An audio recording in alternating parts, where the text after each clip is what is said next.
প্রিয় দেশবাসী, রাজবাড়ির ঘটনায় এনসিপি বলেন, রাজবাড়িতে মাজার ভাঙচুরের ঘটনায় আইন শৃঙ্খলা রক্ষায় সরকার ব্যর্থতা এবং প্রতিষ্ঠিত রাজনৈতিক দলগুলোর দায়িত্বহীনতা ফুটে উঠেছে।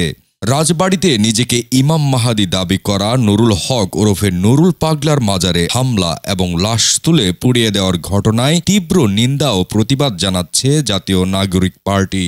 গণমাধ্যম মারফত জানা যায়, আজ রাজবাড়ির গোয়ালন্দে ইমান আকিদা রক্ষা কমিটি ব্যানারে আয়োজিত সমাবেশ থেকে কিছু লোক মাজারের দিকে অগ্রসর হন এবং সেখানে পরবর্তীতে তারা মাজার ভাঙচুর এবং লাশ পুড়িয়ে দেওয়ার মতো ঘৃণ্য ঘটনা ঘটান। উল্লেখ্য, বাংলাদেশ জাতীয়বাদী দল এবং বাংলাদেশ জামাত ইসলামীর স্থানীয় নেতৃবৃন্দ এবং স্থানীয় আলেম সমাজের সমন্বয়ে উক্ত ইমান আকিদা রক্ষা কমিটি গঠিত হয়েছে।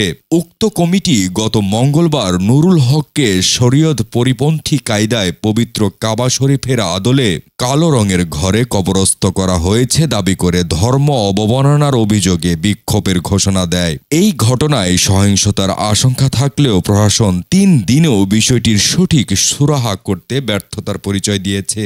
এ ঘটনায় প্রশাসনের ব্যর্থতা এবং প্রতিষ্ঠিত রাজনৈতিক দলগুলোর স্থানীয় পর্যায়ে দায়িত্বহীনতার পরিচয় অত্যন্ত উদ্বেগজনক। এ ধরনের বর্বর ঘটনা শুধু ফৌজদারি অপরাধী নয়, বরং আমাদের ধর্মীয় ও সামাজিক মূল্যবোধেরও পরিপন্থী। জাতীয় নাগরিক পার্টি এনসিপি এইসব সন্ত্রাসের বিচার বিভাগীয় তদন্ত এবং জড়িত প্রত্যেক ব্যক্তিকে চিহ্নিত করে অবিলম্বে আইনের আওতায় আনার জোর দাবি জানাচ্ছে।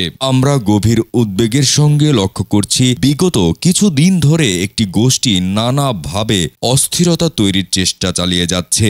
বিভিন্ন সময়ে মাজার ও দরবারের ভাঙচুর, চট্টগ্রাম বিশ্ববিদ্যালয় শিক্ষার্থীদের উপর গ্রামবাসীর হামলা, আজ তেজগাঁওয়ে আওয়ামী গণহত্যাকারী লীগের মিছিল এবং সর্বশেষ এই ঘটনাকে আমরা সেই অস্থিরতা তৈরির ধারাবাহিকতা বলে মনে করছি।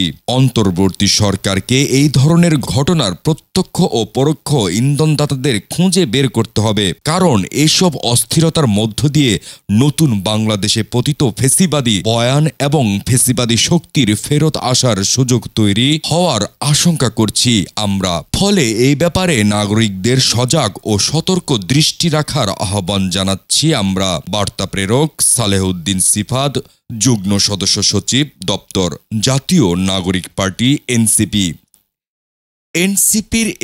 জাতীয় নাগরিক পার্টি এনসিপির এই বক্তব্য আপনাদের কেমন লাগলো অবশ্যই আমাদেরকে কমেন্টস করে জানাতে পারেন। আর সবসময় সত্য নিউজ সবার আগে পেতে মিডিয়া নিউজ বাংলাকে সাবস্ক্রাইব করে রাখুন।